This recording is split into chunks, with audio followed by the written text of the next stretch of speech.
Welcome to crime confession.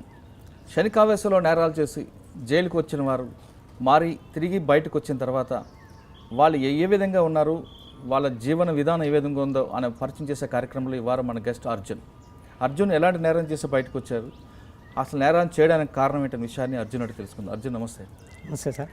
Arjun, ఏ ఊరు మీది, ఏం చేసేవాడివి, ఎందుకు చర్లపల్లి జైలుకి రావాల్సి వచ్చింది? సార్ మాది సిరిపూర్ కాగజ్ నగర్, ఆదిలాబాద్ డిస్టిక్ ఉండే, ఇప్పుడు కుమ్రంభీం డిస్టిక్ అయింది. అక్కడ నుండి నేను ఇక్కడ నాగార్జున సాగర్లో వచ్చిన. నేను ఒక్కడినే బ్యాచులరే, అమ్మ నాన్న చనిపోయాను, ఎవరు లేరు. అన్న ఉండే, నేను జైలుకి వచ్చిన తర్వాత అన్న కూడా చనిపోయాడు. అన్న పిల్లలు ఇద్దరు ఉంటారు అంతే. సాగర్లో ఉండేవాడు, నాగార్జున సాగర్లో. అక్కడ వేరే అమ్మాయికి నాకు ఇట్లా సంబంధం ఉండే, వాళ్ళ ఆయనకు తెలిసింది. అదే విషయంలో మాకు గొడవలు అయినాయి. వేరే అమ్మాయితో సంబంధం పెట్టుకోవడం తప్పు కదా? తప్పే సార్, అదే తప్పని ఒప్పుకుంటున్నాం కదా సార్. అది వాస్తవం కూడా తప్పే, వాస్తవం తప్పే అది చెప్తాను. మరి అప్పుడు తెలియలేదు అదే విషయంలో ఇక సార్. అప్పుడు నేను ఒక్కడిని, మ్యారేజ్ అయింది కానీ అంటే విడాకులు ఇచ్చేసిన అప్పటికి. అంటే ఆమెతో సంబంధం ఉంటుండగా పెళ్ళైందా?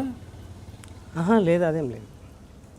పెళ్ళైన తర్వాత ఆమెతో నా పెళ్ళి అయిన తర్వాత విడాకులు ఇచ్చేసిన తర్వాత వేరే వాళ్ళ ఆమెతో సంబంధం పెట్టుకున్నా అంతే.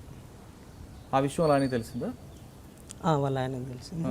గొడవలని కొట్టుకున్నాం, నేను కూడా కొట్టినా. అంతే కర్ర దొరికిందో కర్రతో కొట్టినా, తల పలిగింది, కుట్లు పడితే 5 కుట్లు పడ్డాయి. అంత డాక్టర్ సర్టిఫికెట్ ఎస్ఐ వాళ్ళందరూ వచ్చి అంతా ప్రూఫ్ చేసిండ్రు. 7 సంవత్సరాలు శిక్ష ఇచ్చారు. అక్కడే మిర్యాలగూడలో 11 నెలల చిల్లర ఉన్నా. తర్వాత 7 సంవత్సరాలు శిక్ష అంటే మళ్ళీ ఇక్కడ చెల్లపల్లికి వచ్చేసిన. ఇక్కడ 2.5-3 సంవత్సరాలు ఇక్కడ ఉన్నా. కానీ ఆ కేసులో 307 పెట్టారంటున్నారు కదా? అంటే కొట్టినాం కదా సార్. అవును, అటెంప్ట్ టు మర్డర్. కానీ కారణం ఏంటి? అయితే అది ఆమెను ముందుకు తీసుకురాలేదు. మరి కారణం ఏం పెట్టారు? ఏదో గొడవ, ఇట్లా వాళ్ళు ఏదో కొట్టుకున్నారనేసి పెట్టింది. కానీ వాళ్ళ ఆయన కూడా తనను ముందు తీసుకురావాలనే ఉద్దేశం లేక వాళ్ళ భార్యను కూడా ముందు తీసుకురాలేదండి. అక్రమ సంబంధం అనేది కాకుండా ఏదో కొట్టుకున్నామనే ఉద్దేశంతో, నన్ను కొట్టిండు అనే ఉద్దేశంతో పెట్టేసింది అన్నమాట అంతే. ఇప్పుడు నువ్వు బయట లోపల ఉన్న ఆమెను మళ్ళీ బయటకు తీసుకురావడం ఎందుకనేసి వాళ్ళు కూడా అట్లా ఆ విధంగా పెట్టేసింది. ఓకే, చర్లపల్లి ఫస్ట్ జైలుకి వెళ్ళినప్పుడు ఏమనిపించింది? కూడా జైలు చాలా బాధ అనిపించింది సార్. ఫస్ట్ టైం కాబట్టి బాధ అనిపించింది కొంచెం. ఏం చేసేవాడు జైల్లో? అక్కడ మిర్యాలగూడలో మామూలుగా అక్కడ అంటే ఆఫీస్ వర్క్ చేసేవాడిని, రైటింగ్ వర్క్ చేసేవాడిని. మన సూపరింటెండెంట్ సార్ ఇదంతా రైటింగ్ వర్క్ చేసేవాడిని. బాగానే ఉన్నా అక్కడ, కానీ స్టార్టింగ్లో కొంచెం బాధ అనిపించింది అంతే. మళ్ళీ ఇక్కడ వచ్చి కూడా చెర్లపల్లి జైల్లో కూడా తక్కువ రాసిన జవాన్ల డ్యూటీలు అంతా నేనే వేసేవాడిని, సార్లు అదంతా. అట్లాగే సార్లు కూడా అంత మంచి పరిచయం, బాగానే చూసుకునే వాళ్ళు, అదేం లేదు. మరి ఉద్యోగం ఎలాగొచ్చింది సార్? రిలీజ్ అయినా నేను బయటకు వెళ్తున్నా, ఇక్కడే అన్నారుగా అంటే, బాబు నువ్వు బయటకు వెళ్తున్నావు, మళ్ళీ ఎలాంటి గొడవలు పెట్టుకోకుండా మేము ఇక్కడ బంకులో ఉద్యోగం ఇస్తాము, 12,000. అప్పుడు స్టార్టింగ్లో 12,000 ఇచ్చిండ్రు. 8 గంటలు డ్యూటీ ఉంటుంది, బాగానే ఉంటుంది, చేసుకోండి.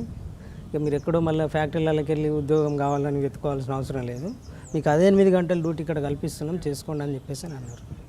కానీ జైల్లోకి వచ్చిన తర్వాత జైల్లో అధికారులు వేధిస్తారు, జైల్లో అక్కడ తప్పు చేసిన వాళ్ళని వేధిస్తారు సార్. అక్కడ లోపల ఇప్పుడు గంజాయి తాగడము, బీడీలు అమ్మే వాళ్ళు ఉంటారు. వాస్తవం కూడా వాళ్ళు అధికారులకు దొరికితే కొడతారు వాస్తవం కూడా. ఈ గంజాయి ఎట్లా వచ్చింది మీకు, ఈ బీడీలు ఎట్లా వచ్చినాయి అనేసి వాస్తవం కూడా వేధిస్తారు. అంతేగాని మన డ్యూటీ ఏదో మనం చేసుకోవాలి, లేదంటే ఫ్యాక్టరీలు ఉన్నాయి, ఫ్యాక్టరీలలో ఉద్యోగం చేసుకొని మన నౌకరు మనం చేసుకొని బ్యారర్లకు వెళ్ళామంటే ఏ అధికారి మనల్ని ఎవరు వేధించరు. మనం ఏదైనా తప్పు చేస్తేనే వాళ్ళు కూడా వాస్తవం కూడా వేధిస్తారు, అంతేగాని వాళ్ళు కావాల్సుకొని మాత్రం ఎవరిని వేధించరు వాస్తవం. కానీ బయట ప్రచారం కొంతమంది జైలు చిన్న నేరాలు చేసి జైలుకి వచ్చి అక్కడ ఉన్న పాత నేరస్తులతో కలిసి పెద్ద నేరస్తులుగా మారుతుంటారనేది బయట ప్రచారం ఉన్నది సార్. అట్లా వాస్తవం కూడా బయట లోపల ఇప్పుడు చెర్లపల్లి అంటే పెద్ద సెంట్రల్ జైలు కాబట్టి, అంతకుముందు ఇప్పుడు ఆంధ్ర తెలంగాణ కలిసినప్పుడు పెద్ద పెద్ద గుండాలు మన బాంబులు వేసుకునే వాళ్ళు అక్కడ ఉండే కదా, ఆంధ్ర వాళ్ళంతా.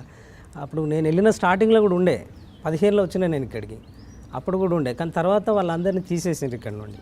ఇప్పుడు మన తెలంగాణ వాళ్ళు మామూలుగా అంత క్రైమ్ చేసే వాళ్ళు కూడా ఎక్కువ లేరు అనిపిస్తుంది ఇప్పుడు. అప్పుడు ఉండే వాస్తవం కూడా. మనం 307లో లోపలికి వచ్చిన అర్జున్ సార్ మరి పెద్ద నేరస్తులు ఎందుకు మారలేకపోయాడు సార్? నాకు ఇప్పుడు కూడా మంచిగా బతకాలనే ఆలోచనతో ఉన్నాను నేను. అదేం లేదు, చేయడం పెద్ద సమస్య ఏం కాదనిపిస్తుంది. కానీ నాకు ఎవరు లేకపోయినా కూడా, ఇప్పుడు అమ్మ నాన్న లేరు, భార్య పిల్లలు ఎవరు లేరు, ఒక్కడే అన్న పిల్లలు 2 ఉన్నారు. చిన్నోడు డిగ్రీ చేస్తున్నాడు కరీంనగర్లో, పెద్దోడికి మొన్న ఫిబ్రవరిలో మ్యారేజ్ చేసినాం. అయితే వాళ్ళు ఏమంటారు అంటే, బాబాయ్ నాన్న కూడా లేడు, రేపు నువ్వు ఏదైనా అయితే ఇప్పుడు హైదరాబాద్లో నువ్వు ఏదో పని చేసుకుంటుంటున్నావు కాబట్టి ఆ బాబాయ్ ఉన్నాడని మేము చెప్పుకొని వస్తున్నాం, కనీసం నువ్వు ఉన్నావు కాబట్టి రేపు మళ్ళీ నువ్వు ఏదైనా చేసిపోతే బాబాయ్ బాగుండేది, కనీసం మమ్మల్ని అన్న చూడు అనేసి మాత్రం అంటారు అన్నట్టు. రీసెంట్గా కూడా ఇదే జరిగింది అన్నట్టు. అంటే ఇప్పుడు నేను ఉన్నక్కడ కూడా కొంచెం వేధింపులు అవుతున్నాయి సార్. బయట ఇట్లా జైలు నుండి వచ్చినామని అంటే రూములు ఇస్తలేరు. వాస్తవంగా నేను బ్యాచులర్ కాబట్టి రూమ్లు ఇస్తలేరు. రెండోది ఎందుకంటే మేము ఇప్పుడు చెర్లపల్లి ఇక్కడ పెద్ద చెర్లపల్లి ఉంటాను సార్ నేను, రామాలయం దగ్గర. అక్కడ వాటర్ ప్రాబ్లం ఉంది బాగా. అయితే అక్కడ ఆడవాళ్ళు ఉంటారు వాస్తవం కూడా, ఒక 3-4 బ్యాచులర్స్ ఉంటాం. దాదాపు 2 సంవత్సరాలు అవుతుంది అక్కడ ఉండబట్టి. పక్క వాళ్ళు నాతో గొడవ పెట్టుకున్నారు రీసెంట్లీ కూడా, 4 వచ్చారు నా పైకి. అయితే నాకు అప్పుడు కూడా ఆవేశం ఇట్లా వచ్చింది అంటే వాస్తవం కూడా కూరగాయల కత్తి తీసుకొని వాళ్ళిద్దరిని పొడి చేయాలనే అంత ఆవేశం వచ్చింది నాకు.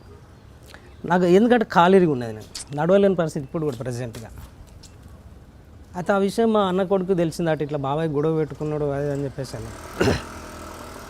అయితే పక్క వాళ్ళు ఏమంటారు అంటే వాడు చిన్నపిల్లగాళ్ళు వాళ్ళు నాకంటే, అయినా కూడా వాళ్ళు ఏమంటారు అంటారే నువ్వు ఎవరిని తీసుకొచ్చుకోరా అని చెప్పి ఇట్లా తల కొట్టుకుంటాడు వరే అనేసి ఇట్లా ఎగురుతుంది. ఇంకా నా ఆవేశాన్ని నేను చంపుకున్నా, మీరు నమ్ముతారో లేదో. వాస్తవం కూడా ఇంట్లో ఉన్న కూరగాయల కత్తి తీసి వాళ్ళ నలుగురిని చంపేయాలన్న ఆవేశం వచ్చింది నాకు. అయినా అన్నపిల్లలు ఏమన్నారు అంటే బాబాయ్ మళ్ళీ తప్పు చేయకు, సరే ఏదైనా కూడా వాళ్ళ పాపం వాళ్ళు పోతారు, నువ్వు ఏమనకు అనేసి అనడంతో నేను ఓపిక పట్టుకొని ఉంటున్నా సార్ వాస్తవం కూడా.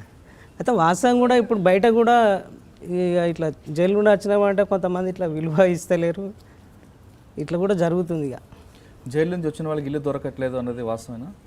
ఇవ్వట్లేదు సార్, అంటే కొంతమంది ఇవ్వట్లేదు, జైలు నుండి వచ్చారు మళ్ళీ వచ్చి ఏం చేస్తారు అనే ఉద్దేశంతో ఇవ్వట్లేదు సార్ వాస్తవం కూడా చెప్పాలంటే.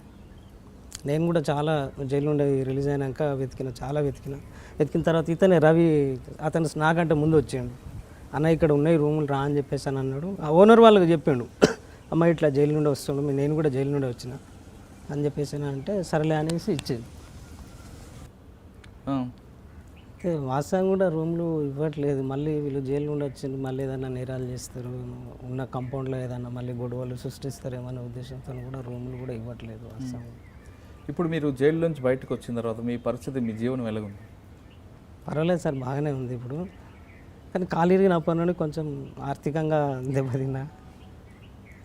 కానీ మరోసారి నేను నేరం చేయాలనిపిస్తుంటుంది? చేయాలని ఏం లేదు సార్, నేను చెప్తున్నా కదా వాస్తవం కూడా. నేను ఒంటరిగానే అయినా కూడా చెప్తున్నా అంటే సరే ఏదో ఒంటరి జీవితమైనా గడుపుదామనే ఆలోచన, కానీ మళ్ళీ నేరం చెయ్యడం పెద్ద సమస్య కాదు వాస్తవం కూడా. ఏముంది సార్, ఇంకొకరిని వెంట వేసుకొని పోయి ఎవరినో కొన్ని ఏదో ఈ మధ్యలో సుపారీలు కూడా మస్తు ఇస్తారు, అట్లా అదేం లేదు. అట్లా చేయడం పెద్ద సమస్య కాదు, కానీ మళ్ళీ జీవితం నాశనం అవుతుంది ఎందుకు, ఇప్పటి వరకు అది సగం అయిపోయింది అనేసి ఆలోచించుకుంటా. రెండోది పిల్లలు కూడా మాట అన్నారు కాబట్టి, నాకు లేకపోయినా అన్న చనిపోయాడు కాబట్టి బాబాయ్ నువ్వు ఉన్నావు కాబట్టి నీ దగ్గరికి పోతున్నావు అనే మాటతో నేను మొదట పట్టుకొని ఆగిపోతున్నా సార్. ఒక్కడిని నేను వాస్తవం కూడా చెప్పాలంటే ఈరోజు నాకు నేరం చేయడం పెద్ద సమస్య కాదు. నేను మళ్ళీ ఒక్కరినో ఇద్దరినో చంపుతా మళ్ళీ వచ్చి జైల్లో కూర్చుంటాను, నాకు పెద్ద సమస్య కాదు. 90 రోజులకు మళ్ళీ బెయిల్ వస్తుంది, 10-15 వేలు ఖర్చు పెట్టుకుంటే బెయిల్ వస్తుంది, మళ్ళీ బయటకు వెళ్తాను నేను. ఎందుకు నేరాలు చేయాలని ఆలోచన ఎందుకు? అదే అంటున్నా సార్, నాకు లేదా ఆలోచన, నేను అంటున్నా నాకు చేయాలని ఉన్నా కూడా నేను నా మనసు చంపుకొని బతుకుతున్నా ఇక్కడ.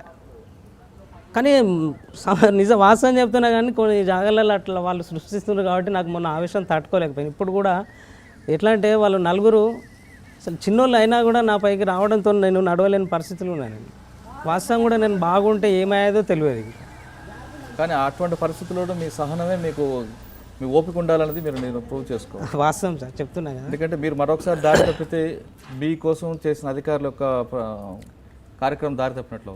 వాస్తవం సార్ చెప్తున్నా కదా, నేను కూడా అసలు చేయాలన్న ఆలోచన కూడా వస్తుంది కానీ వద్దు ఎందుకు. సరే మీరు తెలుసో తెలియకో ఆమెతో ఇల్లీగల్ కనెక్షన్ పెట్టుకొని ఆ క్రైమ్లో జైలుకి వచ్చారు. జైల్లో క్రైమ్ అయిన తర్వాత బయటకు వచ్చి జైల్లో అధికారుల యొక్క ప్రవర్తనతో మీలో మార్పు రావడం, మీకు ఉద్యోగం ఇచ్చారు. ఇప్పుడున్న వాళ్ళకి మీరు ఈ మెసేజ్ ఇస్తారు అంటే మీలాగా దారి తప్పమంటారా, లేదా హ్యాపీగా వాళ్ళు చదువుకొని పని చేస్తారు? అదేం లేదు, ఉన్న వాళ్ళని నేను బాగా ఉండండి, ఇలాంటి నేరం చేయకుండా ఈ జైలుకు పోకూడదు అని చెప్పేసి అని అంటున్నాను ఎవరికైనా కూడా. సార్ ఒకటే చెప్తాను, ఈ అనవసరంగా ఆవేశంలో ఏదో చేయడం, మళ్ళీ లోపలికి కూడా నరకం అనుభవించడం, వాళ్ళకి భార్య పిల్లలు ఉంటారు, ఇదంతా బయట వాళ్ళ భార్య పిల్లలు ఇంత నరకం అనుభవిస్తారు అంటే అది ఘోరం. ఇక వాళ్ళకి ఆడవాళ్ళు ఇళ్ళలో పని చేయడం పరిస్థితి ఘోరం, పిల్లలు స్కూల్ ఫీజులు కట్టలేని పరిస్థితులు ఉంటాయి కాబట్టి నేను అందరికీ ఒకటే చెప్తా కాబట్టి ఎలాంటి నేరాలు చేయకుండా ఉండండి అని చెప్పేసి అని అంటారు. ఈ అనవసరంగా ఆవేశంలో పోయి నేరం చేసి జైలుకు పోవడం, భార్య పిల్లలు అదవుతారు. శనికావేశంలో నేరం చేస్తే జైలుకి వచ్చిన తర్వాత జైల్లో వాళ్ళు బాగానే ఉంటారు, కానీ బయట కుటుంబ సభ్యులు పడ్డ బాధ దాంట్లో మాటలో చెప్పలేమంటున్నారు అర్జున్. ఇప్పటికైనా ఎవరైనా సరే శనికావేశంలో నేరాలు చేసే ముందు 1-2 సార్లు ఆలోచించుకొని కుటుంబం గురించి ఆలోచించాలంటూ అర్జున్ చెప్తున్నారు. కుటుంబం లేకపోయినా అన్న పిల్లల కోసం మాటిచ్చి కత్తి పెట్టాల్సిన చేత్తో మరొకసారి అతను కత్తి పట్టుకోకుండా ఓపికగా ఉన్నందుకు అర్జున్ని ఈ వారం అభినందిద్దాం.